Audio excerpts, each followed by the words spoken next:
दोस्तों, आज हम आपको एक ऐसी रहस्यमयी जगह के बारे में बताने जा रहे हैं जो महज एक कुंड है और इसमें नहाने से आपका टूटा हुआ हाथ भी वापस आ जाता है और इस कुंड का 3 बूंद पानी पीने से आपकी पूरी प्यास मिट जाएगी। और ये कुंड ऐसा भी संकेत देता है कि हमारी पृथ्वी पर गंभीर आपत्ति आने वाली है। तो दोस्तों, इस कुंड को भीम कुंड के नाम से जाना जाता है। यह भीम कुंड मध्य प्रदेश के छतरपुर जिले से करीब 75 किलोमीटर दूर स्थित बाजना गांव में मौजूद है।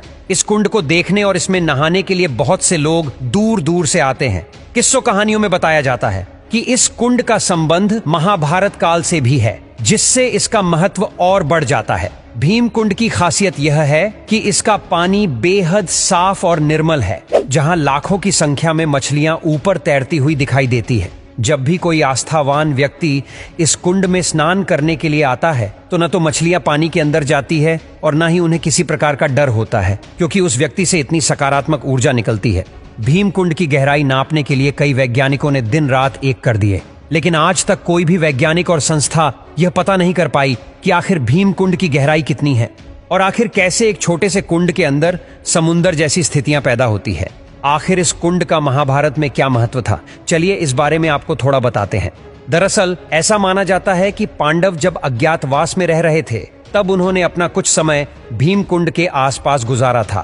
कहते हैं कि कई दिनों तक घूमते घूमते द्रौपदी को जब प्यास लगी तो पांडवों ने इधर उधर पानी की तलाश की, लेकिन आखिरकार जब उन्हें कहीं पर भी पानी नहीं मिला तो भीम ने अपनी गदा से एक चट्टान में जोरदार प्रहार किया और उसके नीचे से एक बड़ा सा जलाशय निकला।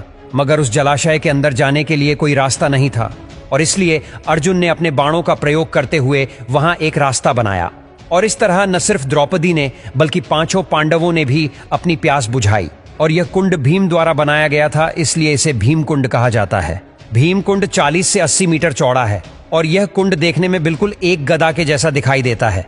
भीम कुंड के चारों तरफ आज भी कुछ निर्माण कार्य दिखाई देते हैं, जो इस बात का प्रतीक है कि पांडवों ने भीम कुंड के अंदर लगभग 1 वर्ष तक का समय बिताया था और शायद कुछ समय के लिए यहां तपस्या भी की थी।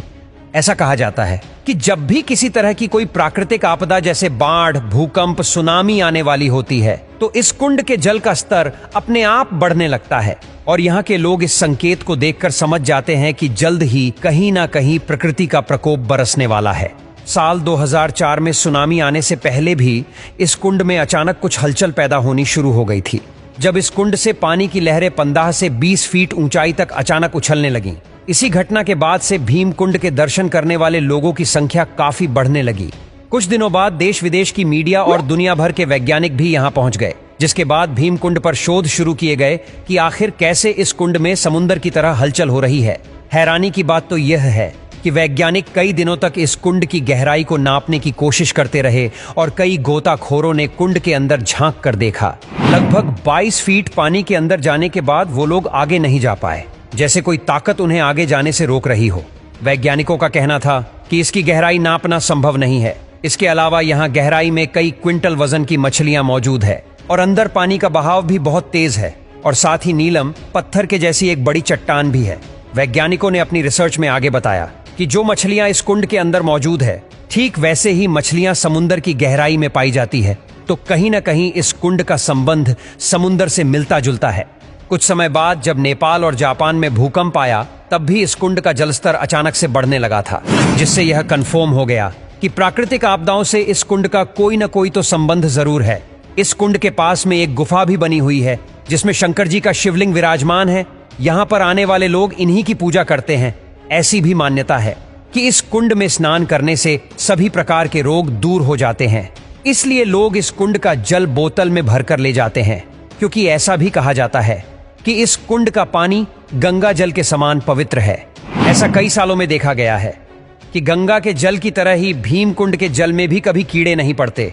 ये एक अनंत स्रोत की तरह है जिसका पानी कितना भी उपयोग में ले लिया जाए, लेकिन इसका स्तर कम नहीं होता। एक बार तो राज्य सरकार ने इस कुंड को खाली करने के लिए यहाँ वाटर पंप लगवाकर कई दिनों तक इसका पानी बाहर निकलवाया था, लेकिन इसके बावजूद भी भीम कुंड के जल स्तर पर कोई प्रभाव नहीं पड़ा। वो जितना पहले था, हजारों लीटर पानी निकालने के बाद भी उतना ही रहा। इसलिए लोग इसका प्रयोग पीने के लिए करते हैं।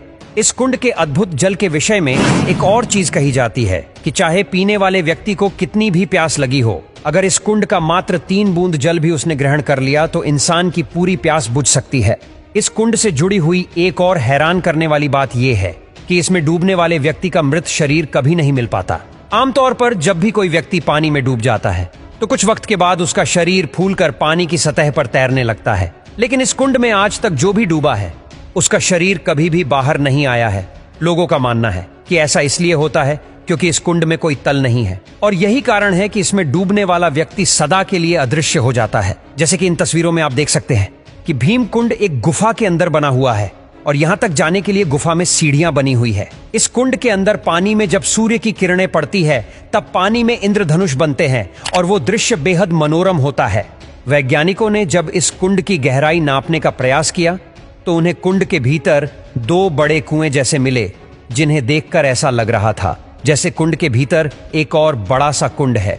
उनका मानना है कि इनमें से एक कुएं से जल आता है और दूसरे कुएं की मदद से बाहर निकल जाता है। हालांकि इस कुंड के नजदीक मौजूद लोगों का मानना है कि कुंड का भीतरी संबंध समुद्र के साथ है, जहां से बहुत तेज लहरों के साथ पानी आता जाता रहता है। इस कुंड के पानी का स्रोत क्या है, इसकी गहराई कितनी है और वह कौन सी अदृश्य शक्ति है जो गोताखोरों को भी यहां नीचे जाने से रोकती है, ऐसे कई सवाल हैं, मगर इनका जवाब किसी के पास नहीं है। बस इतना ही नहीं, बल्कि इसी की तरह भारत में और भी काफी सारे कुंड हैं जो इससे भी कई गुना रहस्यमयी है।